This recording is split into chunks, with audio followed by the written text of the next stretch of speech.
Is this working? Not sure. Oh, it is. Okay, it's working. Here we are for part 2 of Kettlebells Are Not Rocket Surgery. Obviously, filming for me is rocket surgery. Today we're going to talk about how to move kettlebells with one hand instead of two. Okay? The prerequisites are fairly similar. Okay? Fairly similar. I still need you to be able to bridge and plank before you try to lift the kettlebell.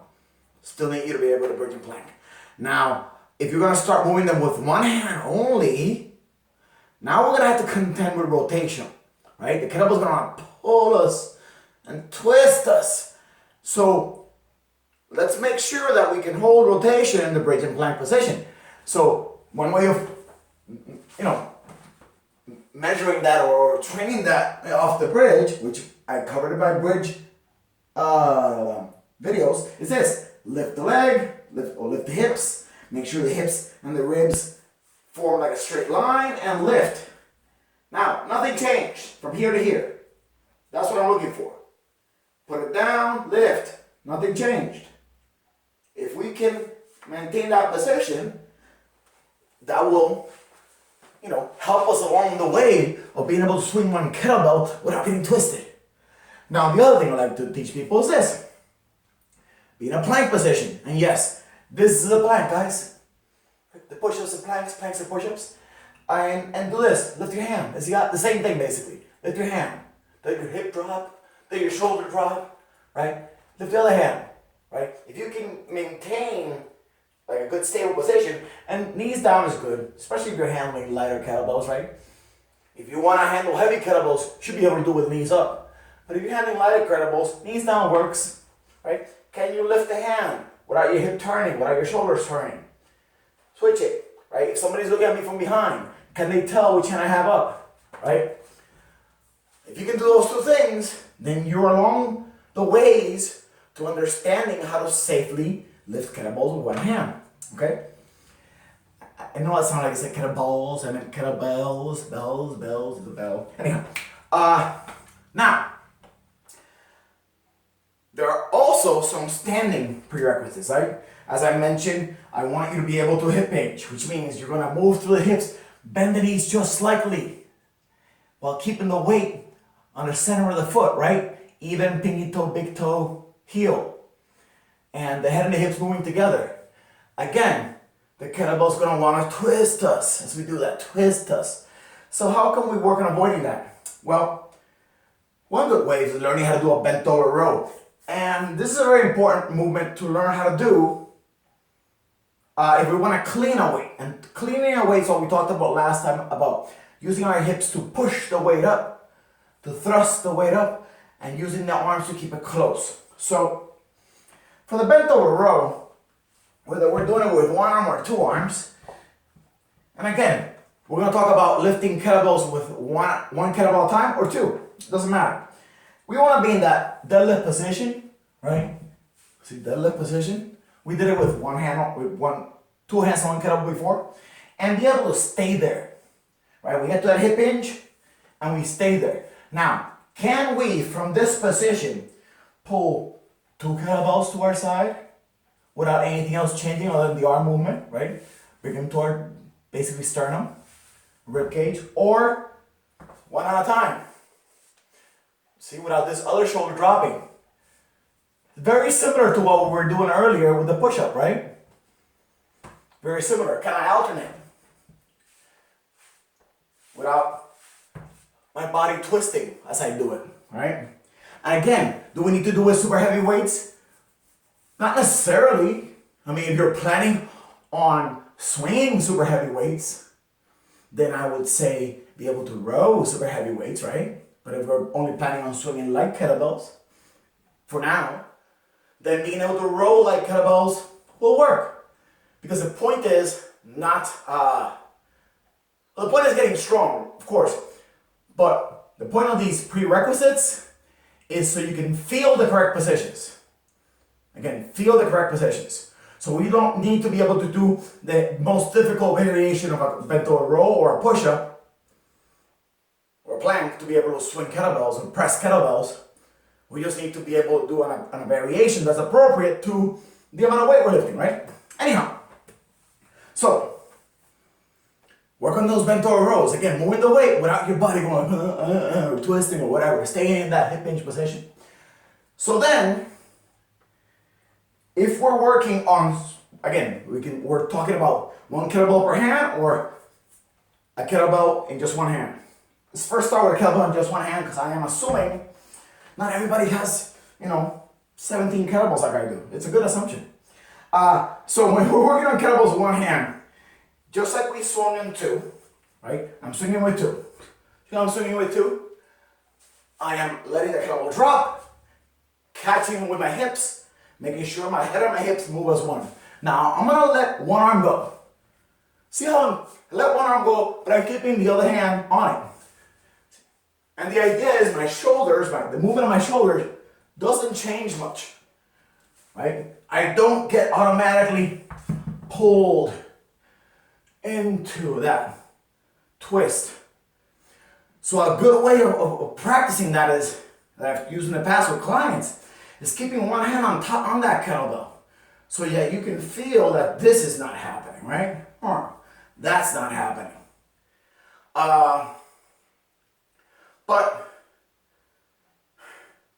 just be aware of it. Just be aware of it. And if you notice that the kettlebell is pulling you, do you need to keep that arm there? Actually, I don't. I like keeping it back here. Like this. Thrusting the arm backwards. But if I notice that my body's being twisted, I stop or go lighter. Okay? Pay attention to the twist. Then, if we're swinging two kettlebells, and I often don't swing two kettlebells for reps, but you can do it. I often just swing them to clean them, right? To get them to my shoulders so I can do squats and presses, all kinds of fun stuff. But if you're swinging two kettlebells, you also need a bit wider stance. Sometimes if they're big, you even need to toe up your feet so you can push your knees out and make more space.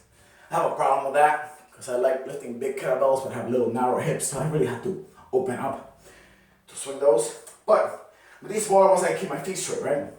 And here, again, I can swing two. And here the twisting problem is not as large because you have even load on both sides. You have even load on both sides. As a matter of fact, let's step it backwards. We're talking about deadlifting two. There's nothing wrong with deadlifting one. Deadlifting one to practice not twisting. Right? Just keep it in between your feet the whole time. Keep the hands kind of on. You can touch the kettlebell with one hand and hold it with the other one. And again, if you can avoid that twist, then it will lead to avoiding the twist when you're going fast in that swing. Okay? Now, let's talk about the clean. So we talked about swinging the kettlebell with the hips, right? Waiting for it, making sure the weight's evenly balanced in the feet, and the head and the hips are moving. That's one. Those are the main two things I want you to focus on, by the way. Balance, one piece, okay? Then, and no twist. Balance, one piece, no twist, okay? I mean, there's a reason to twist, don't get me wrong. Oh, yeah, rotation is necessary for human movement, of course it is. But not right now, okay? Not right now. So we're avoiding the twist, not giving into a twist, right? For now, in this particular thing, okay? Don't be a jerk. Anyhow, so, where were we? Yeah, so we talked about the swinging motion, right? We talked about the rowing motion, right? Now when you clean, you do both. That's it, you do both, okay? So, I'm gonna swing, boop, and the next one I'm gonna row it in. Again, I'm gonna swing, and I'm gonna row it in. The row basically doesn't lift the kettlebell, it brings it to you. The swing is lifting it. And at first, it will bang on your forearm. It will. You wanna know how to do it. You wanna know how to time it right. It's kind of like kind of rolls. It's kind of this movement. You pull and you back and through, back and through. And at first you won't time it right and it'll bang on your forearm. you push it too hard. Like if I push this one too hard, boom, it banged on my forearm.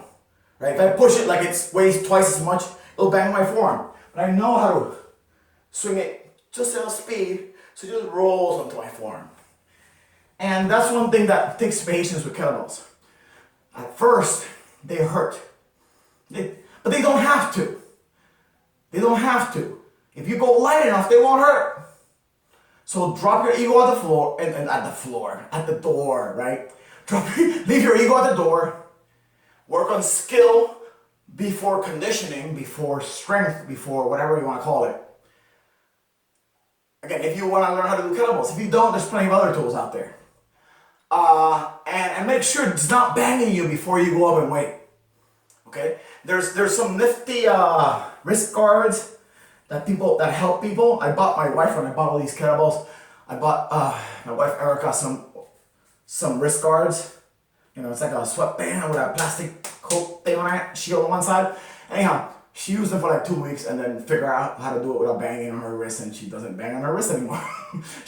They're somewhere, and I haven't seen them in 2 years.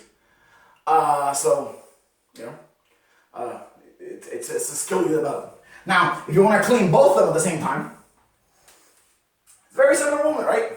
You swing and you row. So, you pull them back, drive the hips, it's a swing, and it's a row. And you're gonna be in this catch position where the kettlebell is resting on your forearm, the kettlebell itself is right above your elbow. You're tucking these in. You're tucking these in to keep them close to your body. Because as we see in jiu-jitsu, right? When a limb is away from your body, it's in danger, right? You pull, the sheep left the flock, right? And then if you want to make that limb safe, you bring the flock to the sheep. Well, the kettlebell is like a jiu-jitsu opponent. It wants to break your arm. So you have to keep the flock close to the sheep. Keep those elbows in.